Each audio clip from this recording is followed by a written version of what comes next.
தருமபுரி மாவட்டத்தில் இருக்கிற ஒகேனக்கல் மாதிரி கிருஷ்ணகிரி மாவட்டத்தில் இருக்கிற மக்களுக்கு எல்லாம் பார்த்தீங்கன்னா இந்த பெக்கனப்பள்ளியில் இருக்கிற அருமையான சிற்றருவி, இந்த சிற்றருவின்னு சொல்லலாம், பெரிய அருவின்னு சொல்லலாம். காட்டுக்கு மத்தியில் ரொம்ப சலனம் இல்லாமல் அமைதியாக ஓடுற ஒரு அருமையான அருவி. நீங்கள் இந்த கிருஷ்ணகிரி டிஸ்ட்ரிக்டில் ஏதாவது ஒரு தனிமையான இடத்த வந்து நீங்கள் சுற்றி பார்க்கணும் விருப்பப்பட்டீங்கன்னாக்கல இந்த பெக்கனப்பள்ளியில் இருக்கிற இந்த அருமையான ஃபால்ஸுக்கு வந்து பாருங்கள். இடம் வந்து ரொம்ப அமேசிங்காக இருக்கும்.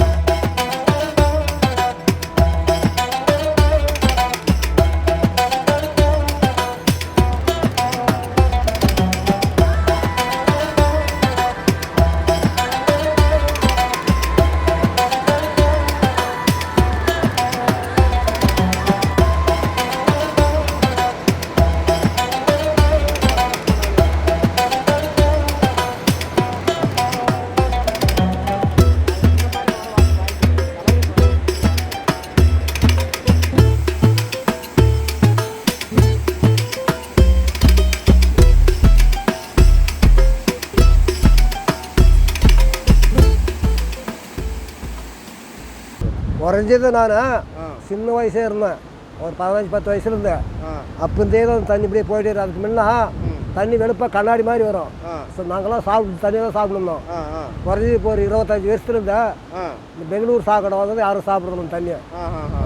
அதோட சரி நாங்களாம் சாப்பிடலாம். அங்கே போருக்கு போட்டுக்கிறேன், போர் தண்ணி சாப்பிட்றோம், அவ்வளோதான். இப்போ மேலே வந்து ஏதோ கோயில் மாதிரி கட்டுறாங்க. அது என்ன கோயில்? என்னது கோயில்? முருகர் கோயில். முருகர் கோயிலா? ஆமாம். இங்கே வரைக்கும் வண்டி வருதா? அது குறைஞ்சது அங்கே அப்பனா காலத்தில் சும்மா சிம்பிளாக தம்பிட்டு கோயில் கட்டியிருந்தாங்க மட்டமாக, இந்த பழைக்கல் போட்டேன். இப்போல்லாம் என் வீடு ஆளுங்கெல்லாம் கொஞ்சம் தலையெடுத்து எல்லாம் பெரிய பெரிய ஆளெல்லாம் பிடிச்சி தலைவராக கலெக்டராக எம்எல்ஏ எல்லாம் பிடிச்சி ரோடு வந்து கவர்மெண்ட் மூலமாக கோயில் கட்டுற மாதிரி கட்டுறாங்க இப்போ. அப்படியா? ஆமாம். இப்போ அந்த பக்கத்துக்கு வரணும்னா எங்கேருந்து வரணும்? வழி எங்கேருந்து வருது? கிருஷ்ணகிரிலேருந்து பஸ் வருது, 58 வருமா? கிருஷ்ணகிரியில் 58 வருது பஸ் வருது. மெட்டுப்பள்ளிக்கிட்ட வந்து சூளக்கோட்டை வரணும். சூளக்கோட்டில் வந்து மேல்நிலைக்கு வருது பஸ்ஸு. மேல்நிலைக்கு வந்து சேர பஸ்ஸு. பஸ்லேயும் வரலாம், நம்ம டூ வீலர்லேயும் வரலாம். டூ வீலர்லேயும் வரலாம், கார் எடுத்துகிட்டு வரலாம். எல்லாம் பல விதமாக லாரி, டெம்பா, காரெல்லாம் எடுத்துகிட்டு வராங்க சாருங்க. எல்லாம் வந்து பார்க்குறாங்க. எல்லாம் வந்து பார்க்குறாங்க. இப்போ இங்கே போகிற தண்ணி இந்த ஏரியாக்காரங்களுக்கு கழனி காட்டுக்கு ஆகுதா? ஆகுது. கழனி விவசாயத்துக்கு ஆகுது.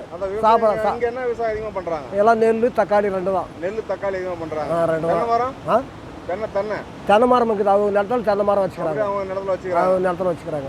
ஆடு மாடு மேய்க்கிறது எப்படி இருக்குது? இந்த மாதிரி காட்டில் தான். நானும் இப்படி ஆடு மேய்க்கிறது இப்படி காட்டில் தான். இப்போ வந்து ஒரு 4:30 மணி ஆகுதுனாங்க. ரொம்ப இனிமையாக இந்த அருவியும் அங்கே இருக்கிற கிளைமேட்டை அப்புறம் ரசிச்சுட்டு இருக்கோம். நீங்களும் வந்து இந்த மாதிரி இடத்த பாருங்கள். மக்கள் போன இடங்களுக்கே போகாமல் இந்த மாதிரி போகாத இடங்களுக்கு நீங்கள் போய் பாருங்கள். இங்கே இருக்கிற இடம் வந்து ரொம்ப வித்தியாசமாக இருக்கும். ரொம்ப ஒரு புதுவிதமான அனுபவமாக இருக்கும் உங்களுக்கு.